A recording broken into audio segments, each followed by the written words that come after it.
Hi, everyone. Welcome to the Clean Energy Academy. The date is Sunday, the 6th of October. Now, we're privileged to have George Wiseman with us. We would like to thank Valerie from Fringe Energy for arranging this interview. George is an author, researcher, and expert in alternative energy and health and wellness, specifically in the fields of molecular hydrogen therapy. He'll talk more about that later on. Now, I've been a longtime follower of George's work, and I've always been impressed with his innovative work over the years. But today we're especially interested in his most recent development of his hydrogen therapy device that we'll discuss later in the live call, as it has huge implications in healing, if not entirely reversing, ailments that many of us are suffering from. George, welcome. It's an honor having you on. And please tell the audience a little bit about your background and who you are. Okay, I grew up on a cattle ranch, and we didn't have any electricity or running water or indoor plumbing or anything. It was quite rural. And when I boarded out in town, we had a little country school that went to grade 10. And then when I boarded out in town to go to grade 11 and 12, I stayed at a person's house that had indoor plumbing and electricity and everything, which was quite interesting and nice. And I decided I'd never want to be without that again. So when it came time for me to start thinking of girls, I realized I wasn't a very rich man, and girls seemed to pay attention to people who had more money than I did. And so I thought, well, there's two different ways I could go. I could be an inventor or a prospector. I could probably figure out something along those lines. So I tried prospecting for a little while, and it was a lot of hard work. So I turned to the inventing, and I eventually actually got something, and that was in the fuel saver industry. And one of the trades that I've accumulated over the years is automotive technician. So I was able to make fuel savers that were quite effective, and I built a business on that called Eagle Research, Eagle-Research, if you're looking it up. And then it evolved into all different kinds of fuel savers, and because once I understood some things, I was able to do others. Mm-hmm. And I was able to, I ran across this thing called Brown's gas. Now, back in the day, I didn't know anything about the healing aspects of Brown's gas. That will be a couple of decades later. But at first, I found that I could increase the combustion efficiency of automobiles by about 25% if I added this like a catalyst to the incoming airflow.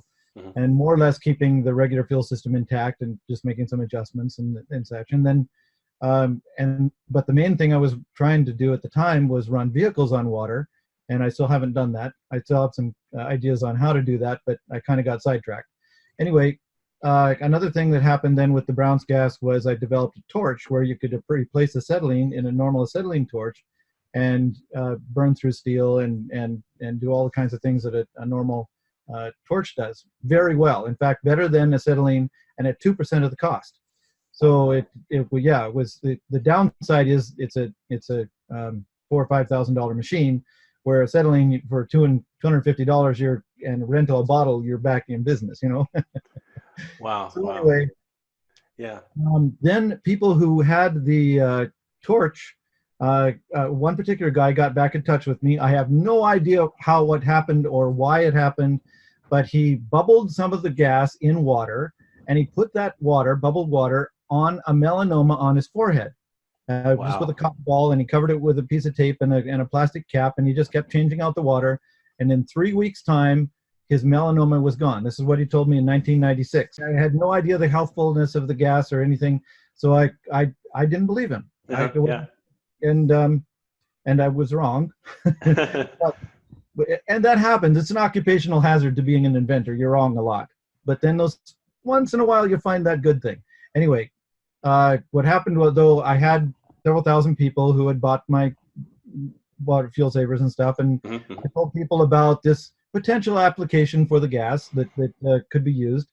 And people started using my previous Brown's gas machines for health purposes and started getting back to me, and I was getting an amazing amount of testimonials.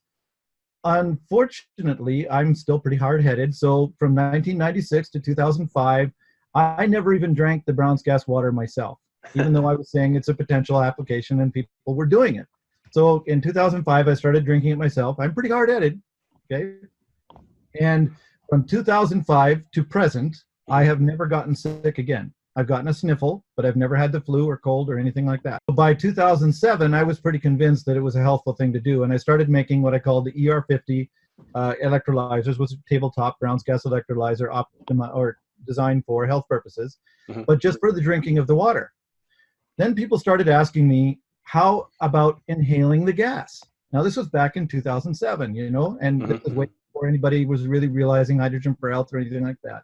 And I knew the gas to be a combustible gas, okay? Like you could explode it or burn it or so I'm thinking having explosions in your lungs is not a good idea. Not a good idea. So I would say, no, don't breathe the gas. And then in December of 2015, a customer sent me a video of a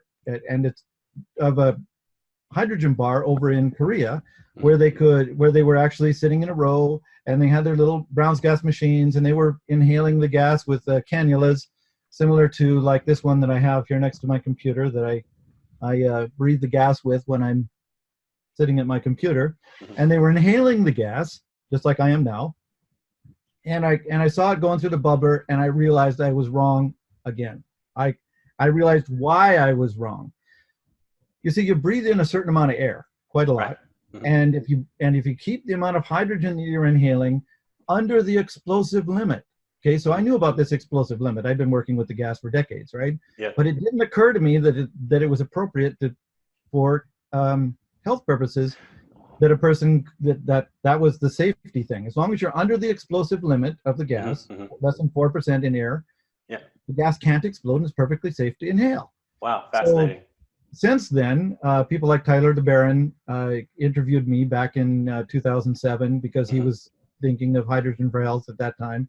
And he went on and he's become one of the premier advocates for hydrogen for health. And there's now easily over 1,000 scientific studies and gathering more every day on just about every different kind of ailment.